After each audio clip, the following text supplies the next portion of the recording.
Local 4 News starts now with a breaking news alert. 5,000 more auto workers walk off the job at General Motors' largest plant, and that's happening in just the last 2 hours. We're going to start right there at noon, everybody. Yeah, the newest UAW strike target, GM's Arlington assembly plant. This is down in Texas. Here's a live look at the Arlington plant where UAW workers joined the picket line just after 10 o'clock this morning. We don't have those pictures, but let's get out to Rod Maloney, who has a little perspective on all this. And Rod, this seems to be from the playbook from yesterday. Take out a large plant with a very popular vehicle. That's right. And in fact, Shawn Fain had intended to take this plant out a couple of weeks back, if you recall. But General Motors came to the table with a better offer, and so he held off. But he kept that in his back pocket. He's now decided to play it.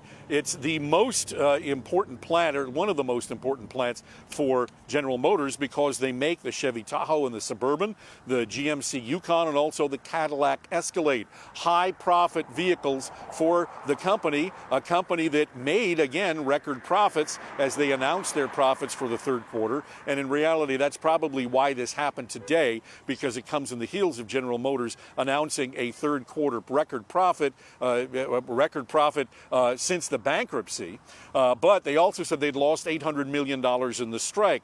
But like you said, this comes in the heels of closing down the Ram truck plant at Shap yesterday, a highly expensive cost to that company, to Stellantis as well.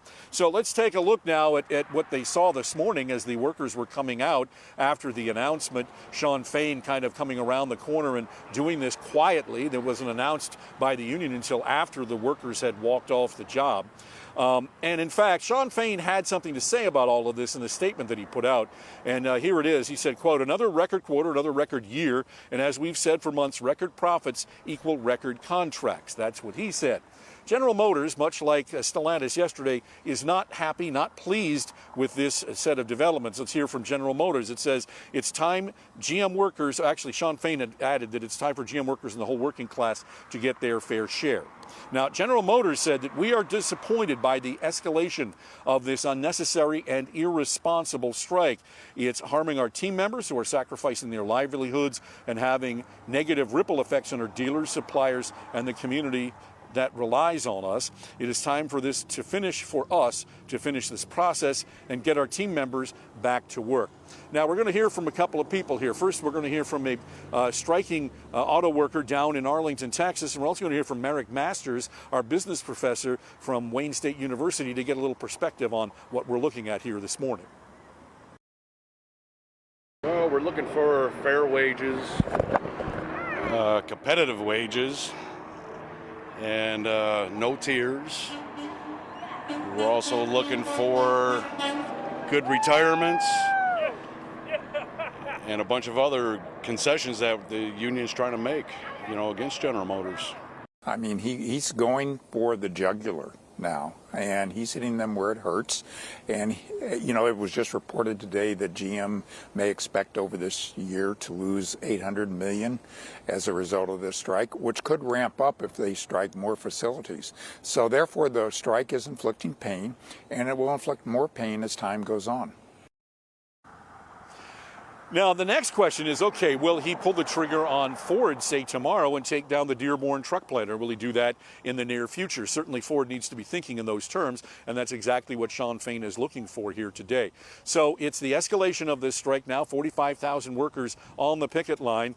This is getting very expensive for the car companies, and so it's looking like both sides want to get this thing taken care of. It just becomes a question of how much money it's going to take in order for it to end.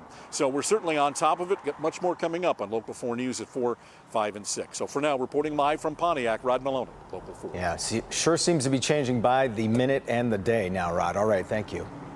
We're also following the kidnapping of a 24-year-old man from Shelby Township. Police say that they found him tied up in the back of a crashed pickup truck in Sterling Heights last night. Victor Williams joins us now live. And Victor, it sounds like this was a person who was very outnumbered.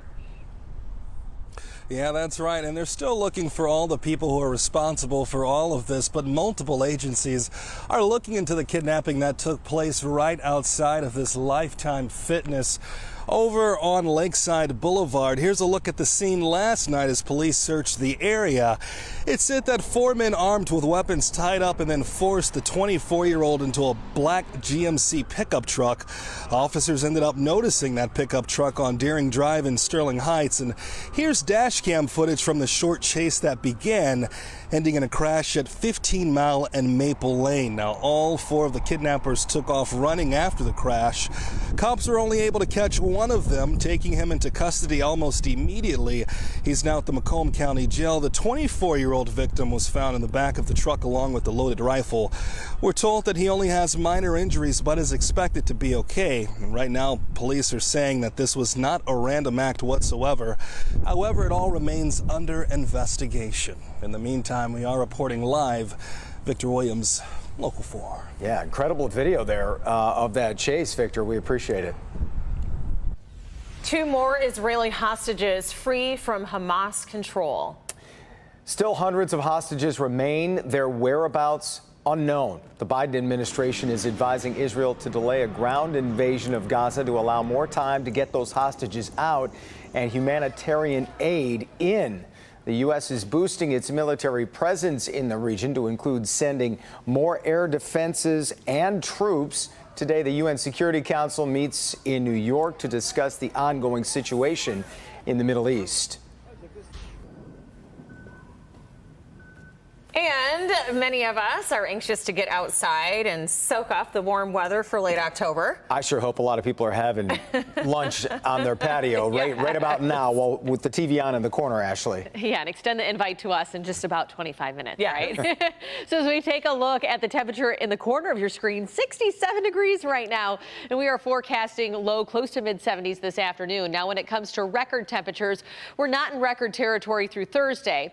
It gets a little questionable Friday, as we have 74 for the forecasted high and 78 is the current record set back in 1927. But for now, we'll take some sunshine and 70s today. Now, there were some storms that rolled through northern Michigan this morning. As you saw, there were several lightning strikes that kind of just brushed between Saginaw and Alpena and even as far south as Grand Rapids. But we have been clear of that, not just the storms, but even the cloud cover. Look at the 24-hour temperature change out there. 20 degrees warmer right now in Howell than where we were at noon yesterday, and almost 15 degrees warmer here in downtown Detroit. So that puts those temperatures on the map in the 60s, but we already have a 70-degree temperature. That's Howell at 71, even Jackson at 70, and just shy of it down in Monroe. We're going to continue to warm up throughout the afternoon thanks to sunshine and a southwesterly breeze. 73 is the forecasted high, and today's not the only day that we get into the 70s. We'll be welcoming them back come Thursday and Friday. However, tomorrow we dip in the 60s, which is still above that average high of 59, but it comes with some rain chances. And if you're going to be out and about tomorrow, you want to make sure you have the Forewarn Weather app in the palm of your hand so you can track radar as well.